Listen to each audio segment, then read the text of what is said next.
Ok, bonjour tout le monde. Aujourd'hui, on est dans la forêt. Je suis avec Loïc. Salut. On va faire plusieurs choses dans la journée, mais première vidéo, c'est un challenge où on va se donner 10 minutes de shoot là dans la forêt pour voir ce qu'on sort. Donc toi, tu vas shooter avec? Je shoot avec un 30 mm 1.4 de chez Sigma. Et moi, je vais shooter pour faire une différence aussi, mais j'aime bien les zooms un petit peu. 85 f2 qui fait du semi-macro. Voilà. C'est un concept qui vient, que j'ai vu sur la chaîne de Pierre Lambert. Et du coup, là, on fait ça. Et après, on va faire la même chose dans une autre vidéo avec des modèles. Et encore une autre vidéo où là, on shootera plus tranquillement. On pourra vous expliquer un petit peu tout ce qui se passe avec les modèles. Mais ça, c'est pour une autre vidéo. On est prêt? On est prêt. 3, 2, 1, c'est parti! Pas trop excité? Déjà, c'est toi qui l'as vu. Je l'avais pas vu, je dois l'avouer. Je vais essayer d'aller choper on est là pour ça aussi. Alors, les toiles d'araignée, c'est beaucoup plus joli quand vous avez de la brume dessus. Et là, forcément, mise au point manuel parce que l'appareil est incapable de la voir. Et moi, le gros avantage, c'est que je suis quand même en semi-macro. Donc, il y a moyen que je puisse m'approcher un peu. Et pareil, je fais le test. Si je me mets comme ça, en fait, on la voit plus. Si je me mets avec du vert derrière, on voit plus du tout la toile parce qu'il y a trop de lumière derrière. Je sais pas si ça rend, on va tracer. Comme je vous ai dit dans les autres vidéos, j'adore le feuillage. Alors là, on est dans ma passion feuillage. Là, j'essaye d'avoir les petites graines là.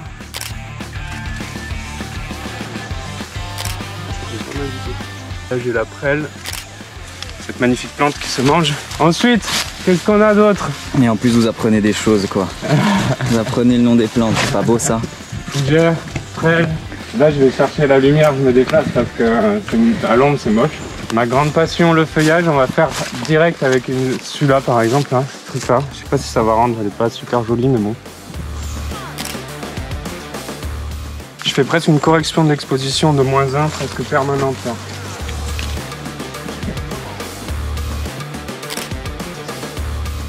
Feuillage à mort. Ok. C'est très dur d'observer en si peu de temps ce qu'on a sous les yeux. Là-bas, le chemin, tout simplement, ça peut être sympa. Est-ce qu'on a une fleur quand même quelque part? Une petite fleur. Il me reste 6 minutes 30. Eh, ça va. C'est bien, parce que moi, de toute façon, j'ai le chrono là sur la caméra. Aussi, ouais.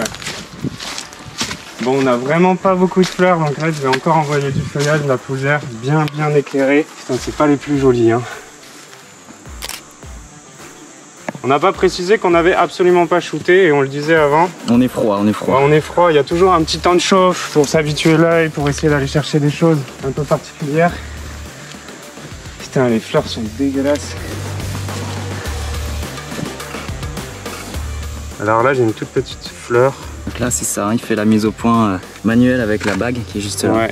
D'ailleurs, bague qui n'est pas vraiment confort sur cet objet parce qu'elle est électronique. J'aime pas du tout les bagues électroniques, je préfère les bagues mécaniques quoi, et pas électroniques. Je me mets pas mal de lumière derrière pour que ça fasse presque une silhouette là pour le coup. Vu qu'il est à l'ombre, c'est pas hyper ouf. Et j'avoue, je fais le gueudin, je reste à F2, je vais plutôt peut-être fermer un peu pour être sûr de bien la voir. Je vais même aller chercher du F8. Ok, donc là tu augmentes ta profondeur de champ. Exactement.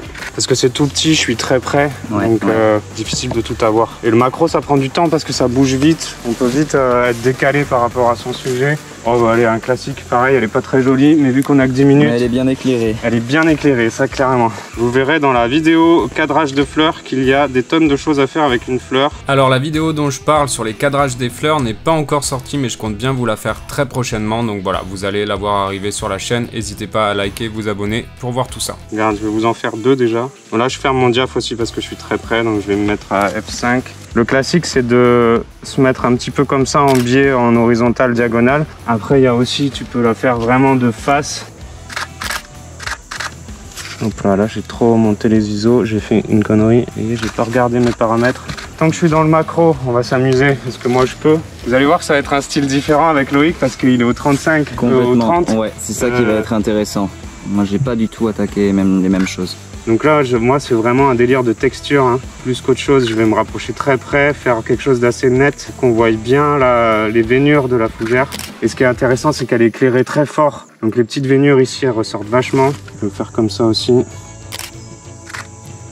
Hop.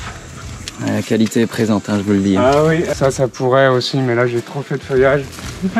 Changer un peu, faut changer. Le gars, il va bloquer les petites murs, je sais pas trop. Après, on a beaucoup de feuillage. 8 minutes 12. 1 minute il me reste. Voilà, ça m'a envoyé du feuillage encore, elles sont trop belles celles-là. Ah oui, ça c'est ta cam ça. Ouais, ça c'est carrément ma cam. Et ce qu'il y a avec les feuillages, c'est qu'il faut bien faire attention à son arrière-plan. Là, ce qui est intéressant, c'est le feuillage, il est éclairé de ce côté-là. Et derrière, il y a quand même un peu de lumière.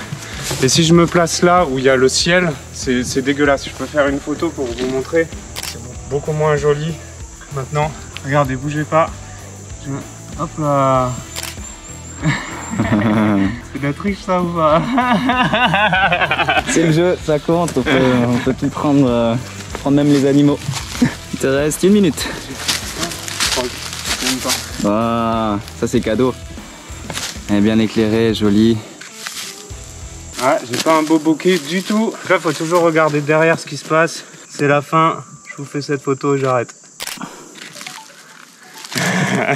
Allez, voilà. Bah là, vous voyez, c'est le défi de mettre 10 minutes justement. Mais par exemple, sur ce genre de fleur, on pourrait vraiment rester longtemps. C'est qu'on pourrait rester très longtemps à faire la même photo de cette fleur avec plein d'arrière-plans différents, plein d'échelles différentes. J'arrive, je regarde tout ce que j'ai, même si j'isole que la plante. Parce que là, vous verrez que du coup, c'est très flou derrière.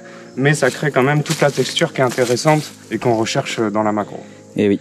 Et c'est pour ça que la photo, c'est pas qu'une histoire d'appuyer sur un bouton, parce que regardez par exemple aussi, c'est une histoire de vraiment de temporalité, parce que là, la fleur, elle est à l'ombre maintenant. Ouais, donc ça n'aurait pas du tout la même saveur, la même photo. La photo est complètement différente, beaucoup moins intéressante. Regardez, là, ça l'inspire. Même à la GoPro, c'est stylé en fait. Toi, tu es sur un réflexe. Moi, je suis sur un réflexe. Oui. Voilà, moi, ça reste donc un miroir, et donc c'est le 90D. Donc c'est pas le même genre de capteur en plus. Donc pas en vrai, je suis 30 point. mm. Mais on pourrait être plus proche du 40 mm, il faut rajouter 1.6. Vu que c'est une focale fixe aussi, ça va être à moi de me déplacer pour vraiment trouver mon cadre. Pendant qu'on fait une petite pause, tu nous expliques un petit peu qu'est-ce que tu es comme photographe et qu'est-ce que tu fais à côté. Ok, du coup moi ça fait plus d'une dizaine d'années que je suis passionné de photographie. Je fais principalement des couvertures d'événements. Je fais aussi quelques portraits. Ce qui me passionne vraiment le plus, c'est de la photo, on va dire, artistique. Je trouve que c'est la plus dure des questions qu'on puisse nous poser. C'est tu fais quoi comme genre de photo? Ouais. Je photographie de la lumière, je photographie des textures, je photographie des moments. J'appelle ça un peu le réflexe photographique. Après, ça marche ou ça marche pas. C'est aussi beaucoup d'essais, la photographie. Comme tu dis, la construction de cadres photo, je trouve qu'elle correspond bien à toi parce que y a un côté où des fois il n'y a pas un sujet fort, mais c'est tout ton cadrage et tout ce que tu as mis en valeur dedans avec la lumière qui crée quelque chose d'un peu comme un tableau, quoi. Voilà, en fait, il y a une dimension tableau. La dimension tablot, elle est de façon très représentative dans la photographie, parce qu'on dit que photographier, c'est peindre avec la lumière, donc il y a vraiment un lien très fort avec la peinture. Hein. C'est ce que ça veut dire.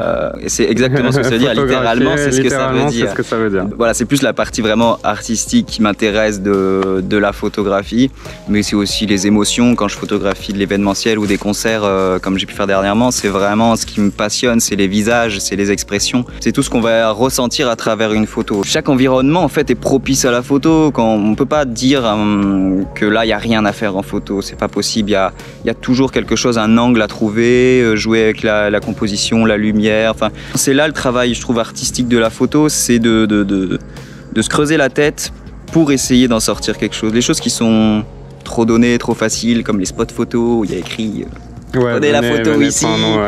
C'est dommage, quoi. Je trouve qu'il y a vraiment la photographie, elle est là aussi. C'est un travail de recherche. On va y aller parce qu'il y a les filles qui nous attendent pour une prochaine vidéo. Donc on est prêt, c'est bon moment, on envoie. T'es prêt? Yes. 3, 2, 1, c'est parti. Bon, je vais commencer déjà par là, je vais tricher un petit peu parce que je le vois depuis tout à l'heure. Je trouve qu'il y a un joli enchaînement d'arbres là avec ce vide au milieu, même si je mettrais bien une personne dedans. Mais voilà, après j'ai fait mes réglages aussi en fonction, hein. J'ai mis des couleurs un peu chaudes sur ma balance des couleurs justement pour avoir quelque chose de chaud. Là ça rend moins. Après c'est aussi des essais, des fois ce qu'on voit à l'œil c'est pas forcément ce qu'on va photographier. Les arbres, vous voyez, on voit aussi ces ombres là aussi qui peuvent être intéressantes. Chercher là où la lumière se pose sur les arbres. Pas hésiter aussi à se mettre dans des positions ça c'est le truc du photographe. Saugrenu, toujours posé d'une manière chelou. Vas-y, cherche. On est désolé si on vous explique pas tout. Je le sens, Loïc, s'il veut trop expliquer, il va plus faire les photos là. Exactement. Là j'ai vraiment des couleurs sublimes, là le vert ressort très bien. Ouais, même à la GoPro c'est joli là. Pas trop avoir le ciel moi parce que après on est vite blanc, on est vite cramé ce qu'on appelle. Les blancs vont être vite saturés. C'est serré hein, quand même ton cadre. Je pensais que tu serais plus avec un 30, mais vu que tu es sur un petit capteur, on sent que c'est serré quoi. Ouais. Reste 6 minutes hein, déjà. 6 minutes 6 minutes hein, mon gars. Ça fait beaucoup. J'aime beaucoup cet arbre, voilà, avec juste la lumière en haut, il est cassé. Essayez de trouver aussi des choses particulières.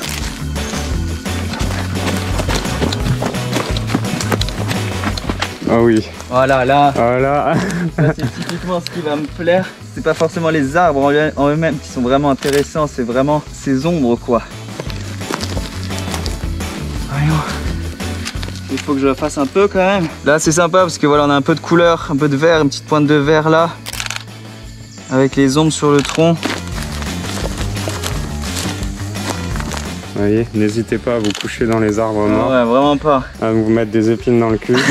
C'est pour ça qu'il faut des bonnes chaussures, un pantalon. On est un peu en mode rando quoi. Il reste 4 minutes 30. Voilà, ça j'aime beaucoup par exemple. Ouais, on a un beau tapis vert sur le sol. On a un beau tapis, la lumière est sur le sol. Et toi aussi t'es en sous-ex direct. Oui, je préfère faire en sous-ex et après l'exposer en post-prod parce que c'est plus facile à rattraper que si on est en sur-ex direct. Après on perd énormément. Ah là c'est vraiment beau, vraiment beau. Je pense qu'il ne doit pas me rester beaucoup de temps. Après, 3 minutes 11. Là, il y a vraiment un cadre aussi. C'est chercher des cadres dans les cadres. Ce qu'on appelle, c'est vraiment chercher. Voilà, et les arbres, c'est l'idéal pour ça. Yeah. 1,46. Typiquement, ça, j'aime beaucoup. Il y a vraiment la lumière là, juste sur une partie de l'arbre et tout est sombre autour. Voilà, et des fois, ce qu'on voit à l'œil aussi, ça, pas forcément pareil avec les réglages. En fait. On peut vraiment s'amuser à créer des zones plus sombres. De forêt, vraiment. Ouais, elle est belle. J'aime bien, le soleil arrive en plus. Voilà, je photographie sur tous les arbres en fait où il y a des rayons de soleil dessus quoi. Oui, toi t'appuies sur la lumière là, vachement. Hein. Vraiment de chercher des On est au bout. zones de lumière. Ok, bon bah c'est fini pour moi. Ah, comme vous voyez, ça va vite. Hein. Ça va très vite, c'est intéressant, faut courir. On prend pas forcément le temps de tout voir parce qu'on peut pas tout voir, c'est pas possible. Mais essayez de chercher des lumières tout le temps, voilà. Voilà, on va voir après ce que ça va donner, parce qu'il y a travail après le post-production derrière. En tout cas, ce forêt est un régal. Toi, tu vas vraiment chercher l'impact de lumière et jouer beaucoup avec les ombres, j'ai l'impression. J'aurais tendance, moi, personnellement, à être allé chercher énormément en contre-jour. Après, je pense qu'il y a la peur de cet objectif qui crée pas mal d'aberrations. C'est pas esthétique, c'est difficile à enlever quand elles sont grosses. Et du coup, le contre-jour, ça en crée énormément. Ouais, complètement. Et puis, je voulais faire vraiment aussi un truc différent de toi, en essayant vraiment de chercher d'autres points de vue, quoi. D'autres façons quoi de photographier. Il n'y a pas une bonne ou une mauvaise façon. Et pareil pour moi, je pense que si on le laissait 2 heures dans la forêt, je vous ferais pas les mêmes photos. Non, c'est sûr. c'est sûr, il y avait beaucoup de choses à faire. J'ai une question, c'est là je te voyais bouger, tu bouges tes ISO manuellement, tu fais pas une correction d'exposition. Toi comment tu shootes, c'est quoi ta technique les là ISO, non, je les ai pas bougés, je les ai laissés à 400. Ah donc t'es pas en ISO auto, ouais, tu bloques tes ISO. Ouais, je bloque mes ISO. J'aime bien parce qu'après des fois j'ai des surprises. C'est pas vraiment ce que je voulais faire, il me les remonte en fonction parce que l'appareil lui il va corriger la photo pour lui si y a une zone qui est trop sombre, il va me l'exposer alors que je veux peut-être la garder sombre par exemple. Exactement. Pour les zones. Et lui il va te dire bah non là c'est trop sombre. C'est trop sombre pour moi donc je veux écairer tout ça alors que moi pas forcément, donc je bloque mes ISO tout le temps et après je vais jouer surtout sur là sur l'ouverture quoi, essayer d'avoir soit du full arrière-plan ou pas, ou une grosse profondeur de champ pour essayer de contrebalancer après mon exposition quoi. C'est pour ça, vous voyez, lui il bloque ses ISO, il empêche la photo de se cramer quand il y a par exemple trop de noir comme il disait. Moi je fais une correction d'exposition, je laisse mes ISO en auto et je demande à mon appareil de sous-exposer si jamais je le vois qu'il veut surexposer. Naturellement, comme il disait, quand il voit des noirs, l'appareil photo il va tendance à vouloir cramer. Voilà, chacun sa technique. Moi le truc ça va être de faire une correction d'expo pour lui demander de baisser quoi, lui dire non vas-y sous-ex-moi ça. Donc c'est 2 techniques, intéressant. Allez, on rejoint les gens, j'espère que ça vous a plu. Nous on continue, on va faire une vidéo avec les filles, ça se retrouve dans une autre vidéo de la chaîne qui va sortir je ne sais quand. Voilà, abonnez-vous, likez tout ça, on espère que ça vous a plu. Les délires dans le style avec plusieurs photographes et même peut-être d'autres fois avec Loïc vont continuer. Ciao ciao. Ciao. Je suis bourré.